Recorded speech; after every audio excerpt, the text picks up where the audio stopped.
tu sais, je réfléchis beaucoup au pouvoir de la manifestation. On en parle beaucoup aujourd'hui et je fais partie des personnes qui ont même écrit sur le sujet. Les réflexions des uns et des autres me font avancer sur un de mes points de vue qui commence à devenir une certitude. Je t'explique.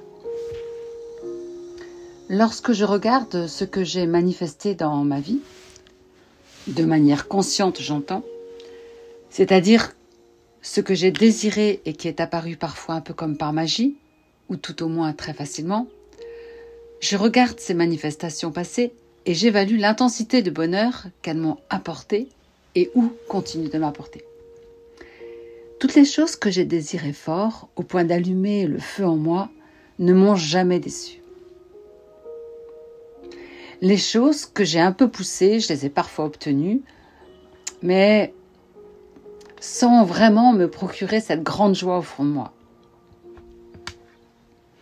Alors pourquoi ai-je désiré ces choses au point d'allumer ce brasier ardent en moi? D'où me sont venues ces aspirations? Les ai-je reconnues? Les ai-je contactées vibratoirement? Autrement dit, mon âme m'a-t-elle mise sur la voie de ce qui m'attendait? Et je commence sérieusement à penser que les brides de mon futur me parviennent sous forme d'idées, en fulgurance. Je les saisis car je les ressens vraies, vivantes, comme si une partie de moi les vivait déjà. Pourquoi, en 2009, ai-je collé sur mon premier tableau de visualisation une photo d'une main tenant une plume avec la mention « Écrire un livre ». À l'époque, je n'avais aucune idée de quoi que ce soit et si l'on m'avait demandé de me mettre à une table d'écriture, j'aurais totalement séché. Et il aura fallu attendre 2014, mais en même temps, je n'attendais rien car cette photo m'avait appelée et je m'en étais simplement saisie pour le mettre sur mon tableau de visualisation. Ce n'est donc que 5 ans plus tard, après avoir collé cette photo, que l'idée est venue me visiter, elle est venue me chercher et elle ne m'a plus lâché. Ce qui m'était destiné m'a trouvé. En développement personnel et en neurosciences, vous le savez, le principe est de se connecter à un rêve et de le maintenir dans ses pensées pour le faire advenir. J'explique dans un de mes livres que si l'idée ou l'image revient naturellement et donc sans forcer, par récurrence, j'ai aujourd'hui la quasi-certitude que c'est écrit déjà quelque part. Pourquoi aurais-je ces sensations d'excitation et de joie profonde venues de je ne sais où et qui attrapent mon âme et la font pétiller? Ce qui m'est destiné me trouve.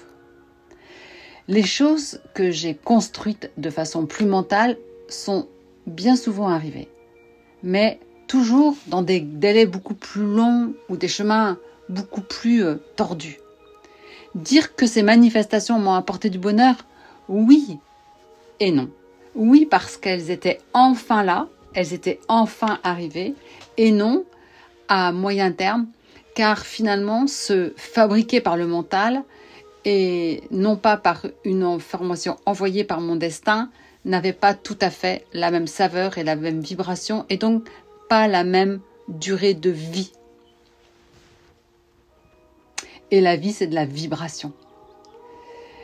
Alors, aujourd'hui, je commence à comprendre que ma vie est tracée dans ces grandes lignes. Ce qui m'est destiné me trouvera. Et me trouvera facilement en temps voulu. Avec le recul, ce que j'ai un peu ou beaucoup forcé s'est avéré décevant et s'est arrêté à plus ou moins court terme, comme je vous le disais. Le court terme dans une vie pouvant varier selon mon échelle personnelle entre 1 mois et 2 à 3 ans. Alors vous allez me dire, on fait quoi? Eh bien, à mon sens, et selon mes expériences, le plus grand défi est de capter la note juste, la note intérieure. De ressentir ces élans, de voir s'ils sont durables, de vérifier la fluidité de leur déploiement dans ma vie, dans nos vies, et le niveau de bonheur qu'ils procurent une fois manifestés. Il y a des périodes fécondes, vous le savez, où il y a 1000 idées, plus pétillantes les unes que les autres, et qui se présentent et se réalisent comme par magie. Je dis toujours que l'univers aime la vitesse. Et il y a des périodes où rien d'autre ne se passe que l'appréciation des créations, ou plutôt des apparitions. L'appréciation des apparitions qui me procure du bonheur et de la satisfaction. Parce que ce qui m'était destiné m'a trouvé. La vie est aussi dans cette appréciation de ces apparitions. Les déguster, les savourer, en étant certaine que tant que je suis vivante, la vie a des plans très personnels pour moi, comme pour chacun, et cela sans exception. Et puis parfois, il y a les surprises que nous livre la vie, sans avoir eu besoin de quelconque visualisation ou idée lumineuse. Car la vie a des idées lumineuses pour nous. Elle nous bénit à des moments inattendus. Elle nous montre qu'elle prend soin de nous et qu'elle sait parfaitement ce qui sera bon et juste pour nous. Les fois où elle nous confronte